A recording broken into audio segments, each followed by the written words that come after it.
Hi everyone, my name's Maria and I stand here today as a COVID survivor. As all of you I'm sure would agree, we have lived through the biggest con in history of our time over the last 3 years. In December 2021, the South Australian government considered me to be the most dangerous living woman in the state. I know, I look the part, don't I? Saying that, I put the whole state at risk despite never having laboured under an infectious disease.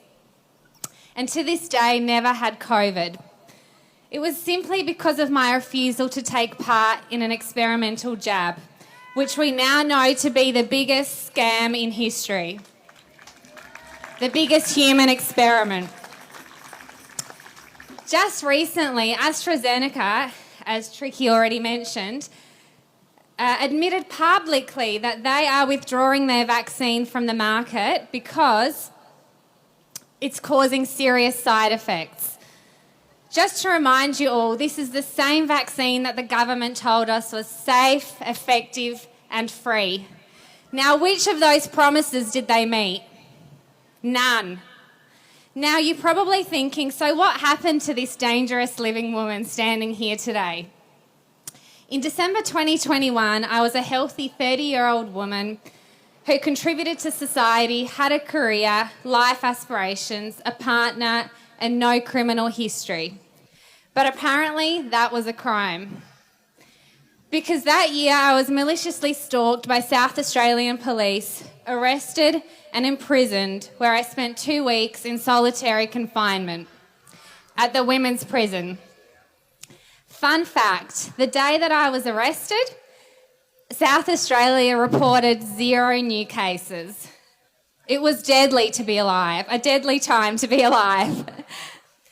It all started when I was returning back to South Australia from Uluru, and my mum and I were denied entry into South Australia because they had closed their borders to unvaccinated residents. The irony was that vaccinated international travellers were allowed into the state. A few years back, who would have thought that travelling between borders would be considered a crime, particularly for those choosing to maintain their bodily autonomy? So we were told by South Australia Police to drive back to the Northern Territory in the dark. Being 2 strong Ukrainian women, we refused to do so and offered South Australia Police to pitch our tent and become their personal liability. Lucky we did, because that day NT announced a hard border closure to all non-NT residents. So essentially, we were stuck in no man's land. This is a very similar parallel to Nazi Germany, where you leave one country, but you're never allowed to enter another country, and you're not allowed to go back to the country that you left. We reminded this to the 2 police officers on duty at the border.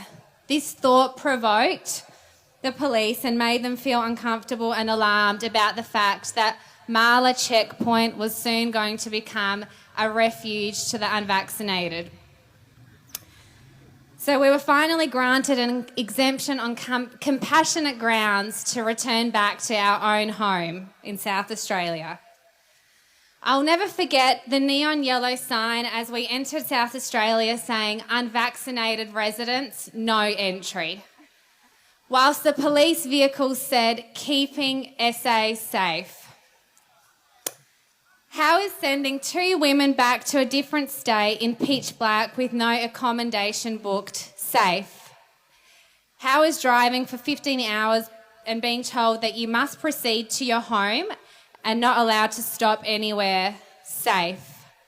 How is driving in the torrential rain at 10 p.m. safe? And now the biggest question of all, how is taking an experimental death jab to return back to your homes as an Australian citizen safe? So you're probably wondering, what happened to this dangerous living woman? Well, upon returning back to Adelaide, for the next 2 weeks, I had police coming to our home almost every day, sometimes 3 times a day.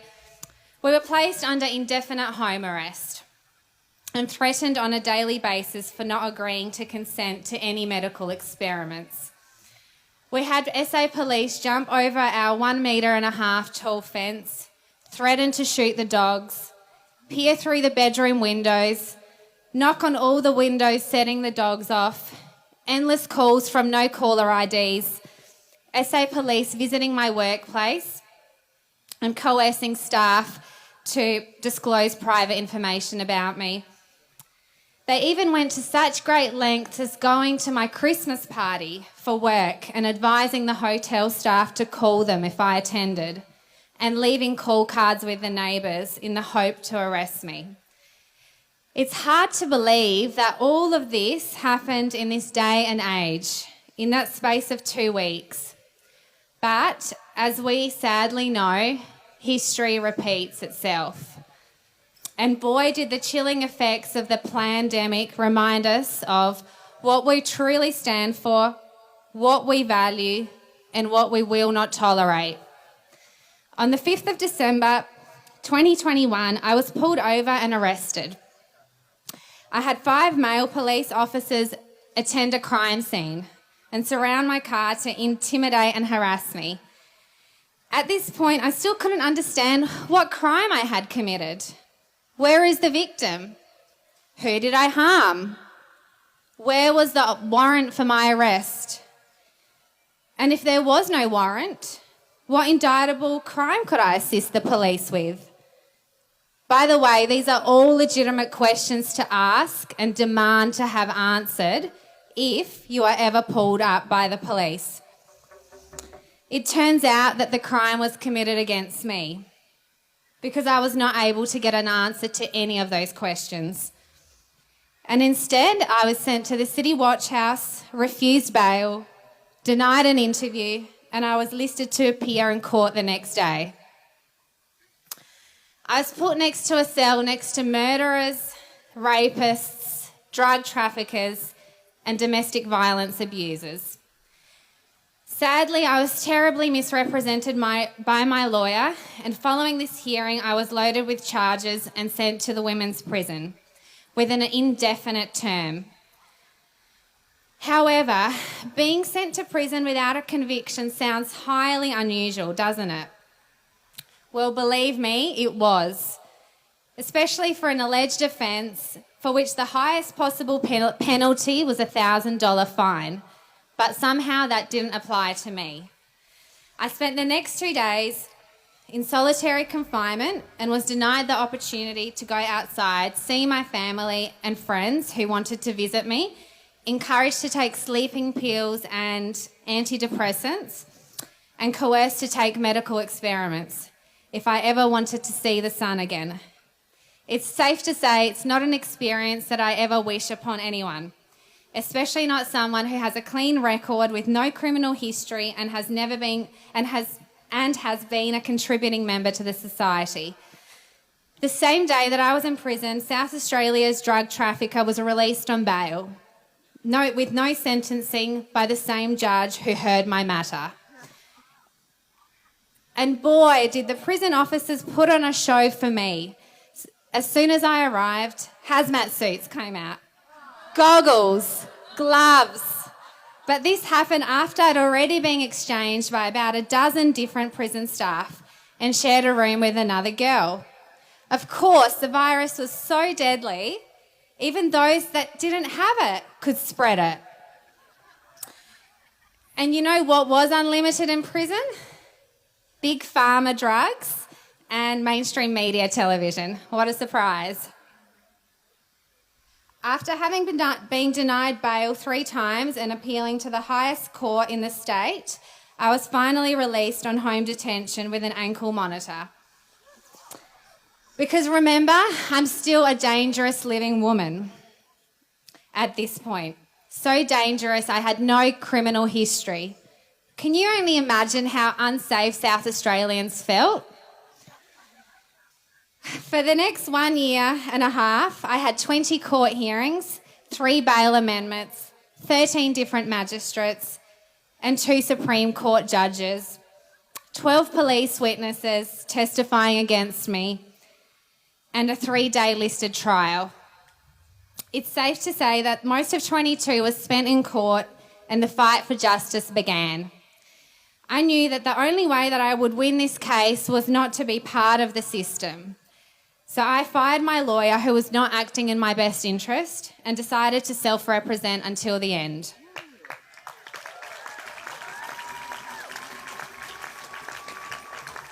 That was one of the best decisions that I made.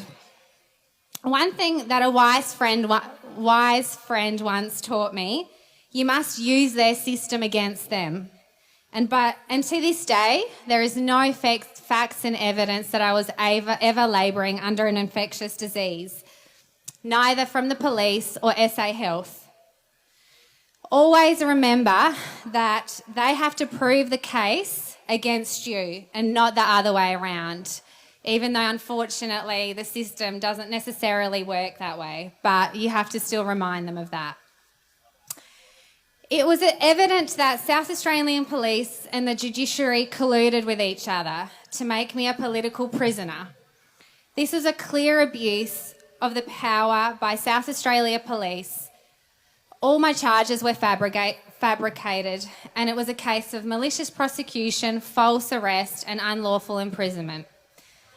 They wanted to make an example out of me and scare everyone else from attempting to challenge the system, or in my defence, to simply live as a free woman, free from coercion, free from medical death experiments, and to be free to travel between states in our beautiful country that we once used to call the land of the free.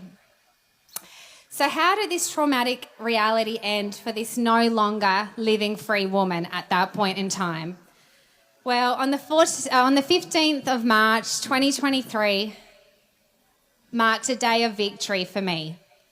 South Australia Police withdrew all my charges and abandoned the matter. The magistrate acquitted me from this case, and I was finally free from any criminal charges. At last, I was free to travel, free to apply for work, free to move on with my life again as a young woman after being deprived of my liberty for the last year and a half. Despite the police never admitting fault, I won my battle for freedom.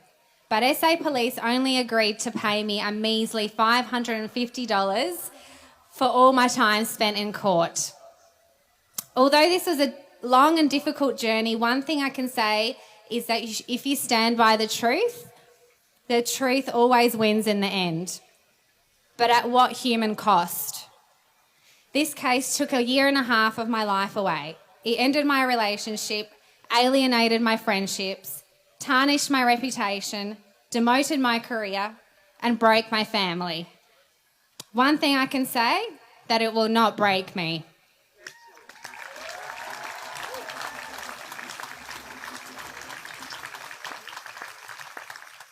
I am forever grateful for the people who stood by me, including Simon, Peter, Darren, and many more, and especially to my mum for her endless efforts.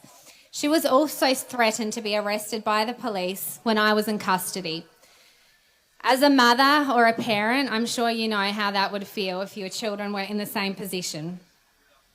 I think the experience for her was much more stressful and horrific than it was for me. Now, as we all stand here today, I understand I'm more likely already appealing and preaching to the converted, or sadly, perhaps some vaccine-injured people today. But here's a very important message that I'd like to convey, and that is that we must stand up and exercise our rights against government corruption.